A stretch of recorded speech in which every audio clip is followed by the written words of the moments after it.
100 años de la Secretaría de Educación Pública en México, 1921 a 2021.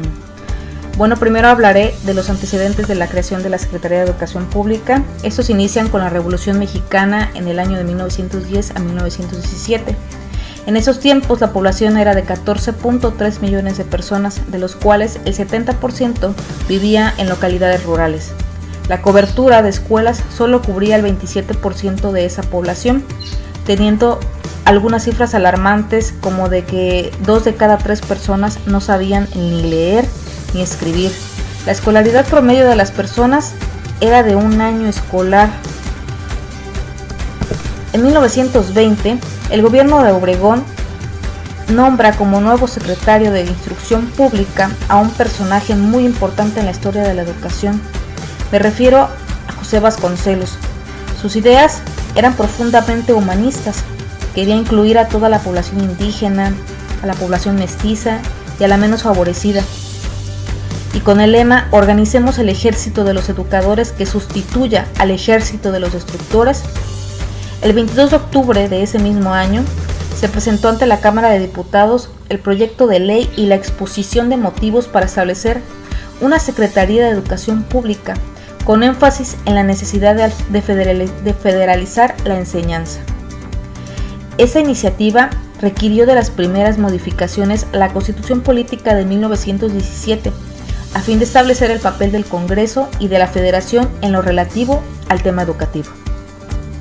Tras la aprobación de dichas modificaciones, el 25 de julio de 1921, el presidente Álvaro Obregón emitió el decreto para la creación de la Secretaría de Educación Pública, que condujo al proceso legislativo para contar con la aprobación de las cámaras de diputados y senadores.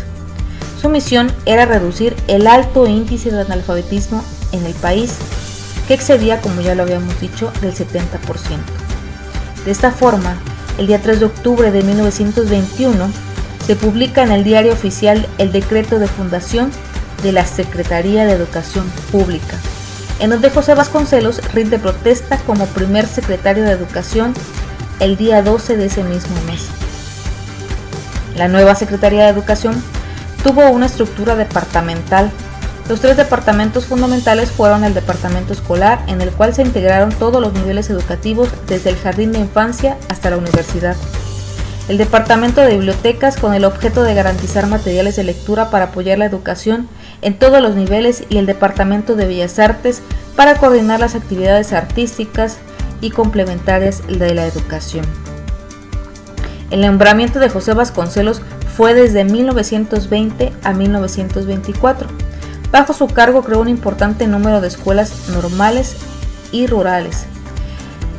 En 1923 se funda oficialmente la Universidad Autónoma de Chapingo, especializada en agronomía. Se formaron las casas pueblo, hoy llamadas comúnmente casas de cultura, así como las misiones culturales, en donde maestros rurales distribuían libros en todo el país y alfabetizaban.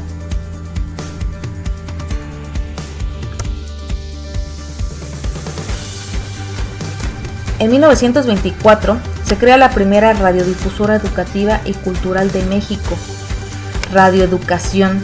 Fue creada el 30 de noviembre de 1924 por iniciativa del entonces secretario de Educación Pública, José Vasconcelos, con el propósito de aprovechar el potencial de la radio en beneficio de las tareas educativas y culturales del país. En este mismo año también José Vasconcelos renuncia a la Secretaría de Educación Pública. En el año de 1925, bajo la presidencia de Plutarco Elías Calles, se da continuidad al proyecto Elías Vasconcelistas, pero con un nuevo secretario de Educación. En ese mismo año se funda la Escuela Nacional de Maestros, que sería la institución más importante para la formación del magisterio. También se crea el nivel secundaria, puesto que antes de su creación existía el nivel primaria como educación básica, y de ahí se continuaba la preparatoria como educación avanzada. En 1926, la Guerra Cristera, que fue de 1926 a 1929, dificultó el progreso y el impulso educativo, pues existían disputas entre el gobierno y la Iglesia. En 1930, a pesar de los esfuerzos de la SEP por alfabetizar a la población, solamente el 42% de niñas y niños acudían a la escuela. Solo 4 de cada 10 niños en edad asistían a la escuela. En ese mismo año se crean las normales con internado para acelerar la formación docente y continuar con las misiones culturales. En 1934 inicia el periodo presidencial de Lázaro Cárdenas del Río, en donde la educación tenía un enfoque socialista que implicaba el apoyo a las minorías, a la gente más necesitada. Se obligó a las escuelas particulares a seguir los planes y programas oficiales. Estas podían seguir con el adoctrinamiento de la iglesia, pero debían seguir el mismo plan y programa que las escuelas públicas. De 1940 a 1946, bajo el mandato del presidente Ávila Camacho, se emite la primera Ley Orgánica de la Educación, donde ya se establecían los parámetros y la reglamentación más específica respecto al artículo 3 de la Constitución. Se fundaron importantes instituciones como el Instituto Politécnico Nacional, el Instituto Nacional de Antropología e Historia y el Colegio de México. Y debido al crecimiento económico de la Segunda Guerra Mundial, la educación se reorientó hacia el entorno urbano y el trabajo industrial. Estaba permitido tener un presupuesto para invertir en más planteles educativos. En 1943 se forma el Sindicato Nacional de Trabajadores de la Educación. En 1945 se crea la Dirección General de Profesiones, que es la oficina gubernamental donde se certifican los títulos profesionales, donde se expiden las cédulas profesionales y donde se lleva el Registro Nacional de Profesionistas.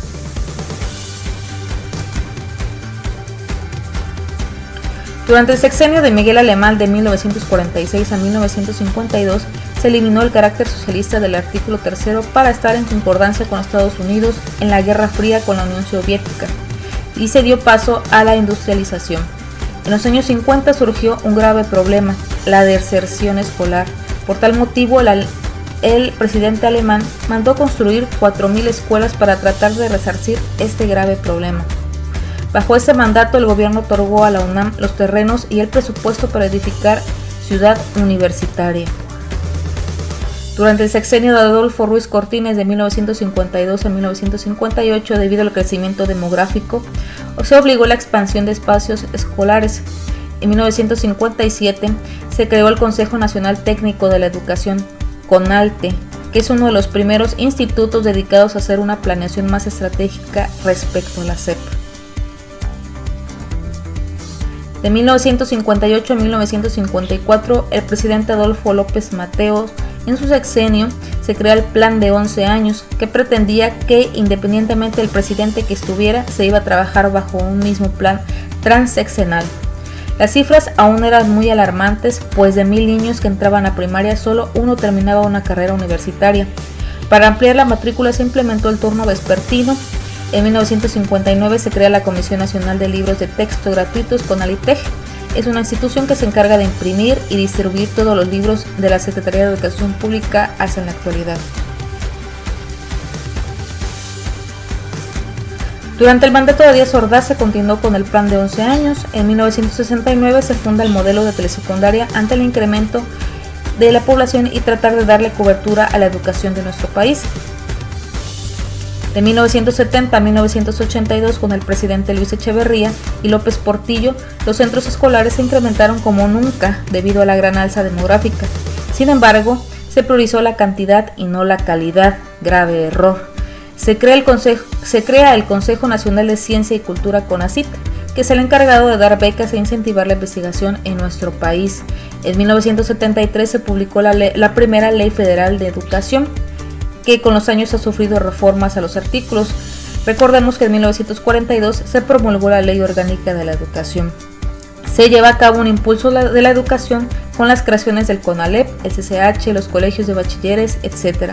Se crearon 59 escuelas de nivel superior como la Universidad Pedagógica Nacional y la Universidad Pedagógica Veracruzana en 1979.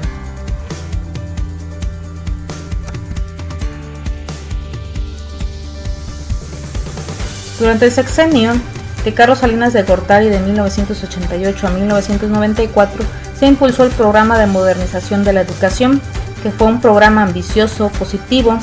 Se crearon escuelas, aumentó el presupuesto educativo. En 1992 los niveles preescolar, primaria, secundaria y normales pasaron a manos de los estados, es decir, ahora los estados administrarían, organizarían y coordinarían. Los estados tomarían el control de la educación. lo que se le llama la famosa descentralización. En 1993 se añadió el carácter de laica a la educación en el artículo 3 de la Constitución y se volvió obligatoria la educación secundaria. Salinas establece el Programa Nacional de Carrera Magisterial, que tenía la intención de que los profesores incrementaran sus ingresos a partir de la preparación. En ese sexenio también se fundaron 44 nuevas universidades, en su mayoría tecnológicas. En el periodo que comprende de 1994 al año 2000, el presidente Ernesto Zedillo establece el Programa de Desarrollo Educativo, que pretendía ampliar la cobertura, abarcar a más personas. Sin embargo, se enfocó más en la cantidad y se dejó de lado la calidad. Nuevamente, un gran error. Se puso énfasis en enfocar la educación media superior y superior hacia las competencias laborales. El impulso a las telesecundarias fue notable, fortaleciendo la señal satelital y contenidos EduSat, que era el canal educativo en donde se transmitían las clases de telesecundaria. Se crea el Centro Nacional de Evaluación para la Educación Superior, Ceneval. Debido a la crisis económica, 1.5 millones de niñas y niños no acudían a la escuela. La alternancia política llegó con Vicente Fox del año 2000 al 2006. En el año 2000 México participa por primera vez en la prueba internacional PISA, que básicamente mide las facultades de matemáticas, ciencias y comprensión lectora de los alumnos de 15 años de edad, organizada por la OCDE, quedando vergonzosamente en el último lugar. En el nivel primario se echó a andar el proyecto llamado Enciclomedia para los grados de quinto y sexto, que comprendía un pizarrón digital y un proyector para brindar contenidos interactivos a los alumnos. En el año 2002 se creó el Instituto para la Evaluación de la Educación, debido al vergonzoso lugar en el que México había quedado en la prueba PISA. En este año se establece el nivel preescolar como obligatorio. También se crea el Instituto Nacional de Lenguas Indígenas, que impulsa la educación bilingüe e intercultural, en donde los materiales y libros se traducían del español a la lengua indígena. En 2005 se estableció la prueba enlace dirigido a alumnos de educación básica y media superior que se encuentran en los últimos grados. Su propósito es evaluar los aprendizajes de lenguaje, comunicación y matemáticas, así como formación cívica y ética y ciencias naturales. En el 2006 se impulsó una fuerte reforma curricular a nivel secundaria y se eliminaron las asignaturas que no se consideraron importantes. Del 2006 al 2012 el presidente Felipe Calderón impulsó las becas federales a estudiantes de escasos recursos, en donde 5 de cada 20 alumnos de escuelas públicas de nivel básico al superior contaban con una beca. La Alianza por la Calidad de la Educación implicaba que los docentes que ingresaban al servicio docente por concurso de ingreso, a través del catálogo de formación continua, se fortaleció la profesionalización magisterial, mejorando la capacitación y la actualización de los docentes de educación básica. Se elaboró el Acuerdo Nacional por la Salud Alimentaria, una estrategia para regular la venta de alimentos en los centros escolares y disminuir así el sobrepeso y la obesidad. Se creó la Reforma Integral de la Educación Básica, la RIEP, la cual planteó como eje principal la homologación curricular entre todos los niveles para darle prioridad a las competencias para la vida y el trabajo.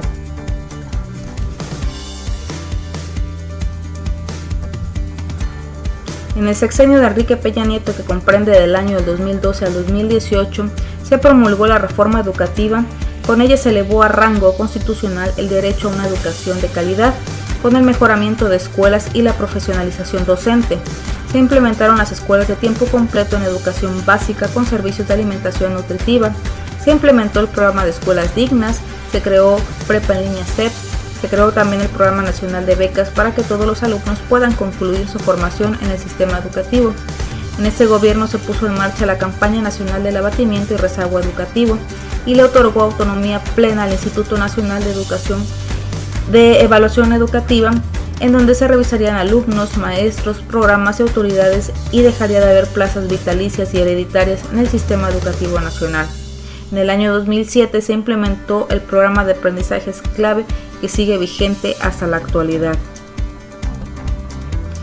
En el actual gobierno de Andrés Manuel López Obrador 2018-2024 se creó la nueva escuela mexicana en el año 2019, la cual garantiza una educación pública obligatoria, laica, pluricultural, de calidad y gratuita en todos los niveles escolares, bajo un enfoque de inclusión, derechos humanos e igualdad sustantiva, con una educación de equidad y de excelencia como pilares. Se contempla la revalorización de la función docente, en donde se eliminan los exámenes de diagnóstico para acceder a una plaza y mantenerse en ella. Amparado en el artículo 3 de nuestra Constitución, se crea un organismo público descentralizado denominado Comisión Nacional para la Mejora Continua de la Educación, con el propósito de garantizar la excelencia y la equidad de los servicios educativos. Bueno, y es así como llegamos al final de esta línea del tiempo, en donde se analizaron cada uno de los aspectos que tuvo la educación en nuestro país a lo largo de 100 años de historia. Solo me resta concluir que la educación de nuestro país puede ir a la alza si trabajamos en colaboración, autoridades educativas, maestros, padres de familia y claro, también el alumno como centro de la educación.